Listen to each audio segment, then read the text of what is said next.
Hello there. My name is Nick. On the internet, I usually go by Admiral Zaitan1, so that's where you can find me most places on the internet. I'll have relevant links to where you can find me and where you can find the decks I'll be talking about in the description. I've been playing Magic since 2013, since Dragon's Maze, the final set from Return to Ravnica block. Um, I'm making this series of videos, series of deck techs to talk about the brews I made for Kaldheim and what I'll be playing on day one of the expansion. And I just wanted to share them with other people and give other people some ideas about what they might want to see on in the early days of the expansion. I'm happy to answer any questions you have about the deck in the comments, or anything you would like to see from me going forward. So if you have anything like that, please just let me know. Let's get into the first deck, which is a Temur Ultimatum deck. Um, the deck has a core of adventure creatures, so it's got the Edgewall Innkeeper playset. It's got Lovestruck Beasts, Bonecrusher Giants, Brazen Borrowers. Lovestruck Beast is just a great early blocker, and it can apply pressure, and it's easy to make it attack, both with the 1/1 from the Lovestruck Beast and the Edgewall Innkeeper being a 1/1. Bonecrusher Giant and Brazen Borrower are interactive spells to help us slow down our opponent and disrupt their game plan, as well as being just good on-rate creatures for the most part. You get a lot of value out of them. We also have Beanstalk Giants, both to help ramp us into Genesis Ultimatum, and then also to be a big threat at the end. Something to ramp into, which is not something that your ramp normally gets to do, so it's pretty powerful. We have two Cultivates, not a full playset, because while we do want to cast Genesis Ultimatum, we're mostly just trying to get there at all, instead of just turboing out Genesis Ultimatum and trying to get there immediately. Two Kazandu Mammoths, because they double as lands if we need them, or they are threats, and most importantly permanents, that Genesis Ultimatum can put onto the battlefield as creatures. And if we already are casting a Genesis Ultimatum, we probably don't need the land side of Kazandu Mammoth. Moving on to the 5-drop slot, because in case that wasn't clear, we are an Obosh deck. We have 1s, 3s, 5s, and 7s. Notably, a lot of our spells can be cast for things other than or in addition to their converted mana costs, like the adventure creatures all have adventures that don't have to be odd because that's not the CMC of the card. And then Ulrin's Epiphany, we can foretell for 2 and then cast for 6. We don't have to pay 7 for it. We have 2 Terror of the Peaks, just because Terror of the Peaks is really good to hit off a Genesis Ultimatum with our cards like Beanstalk Giant and even Lovestruck Beast and Bonecrusher Giant. They just deal so much damage off of Terror of the Peaks. Normal current lists play 4 Terror of the Peaks and are basically trying to combo kill with Genesis Ultimatum, but we are more trying to just accumulate value and just snowball out of control.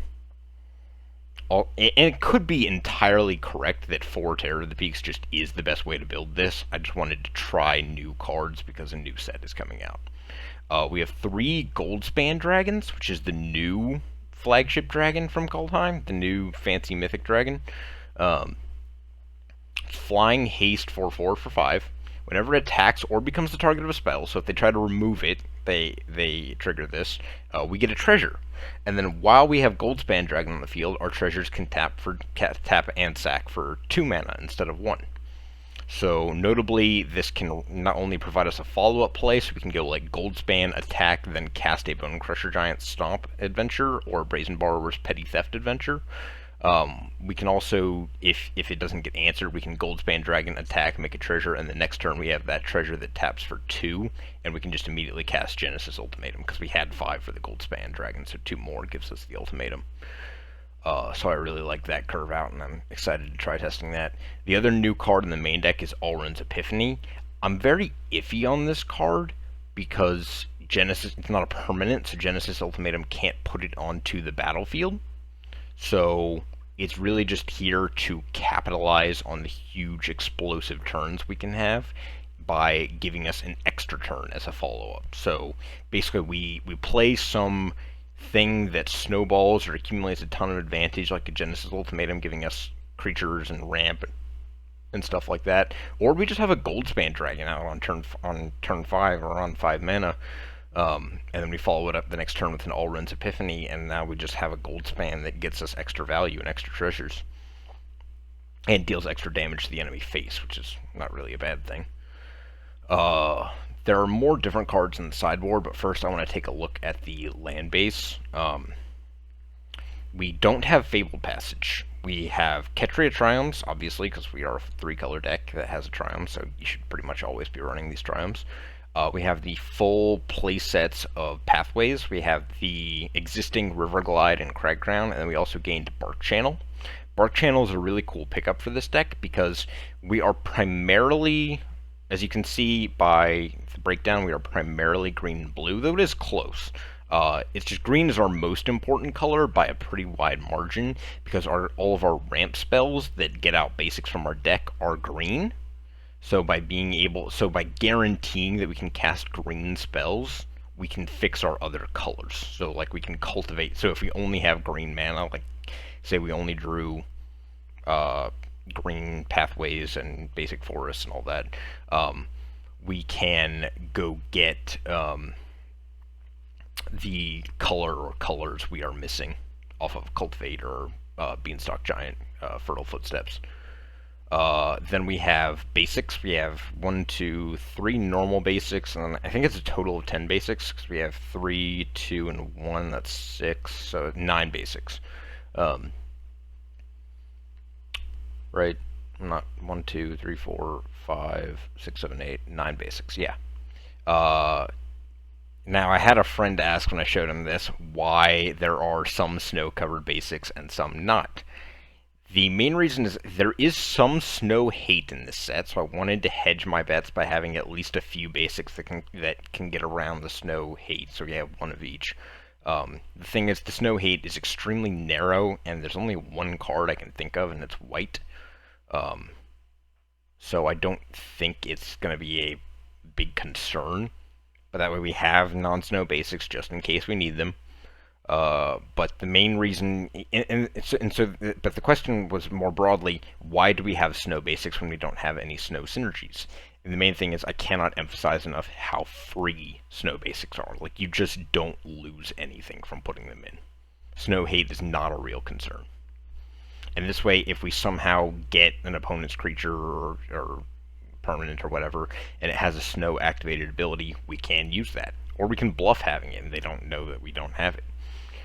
It's just extremely free, and I felt it was a good inclusion.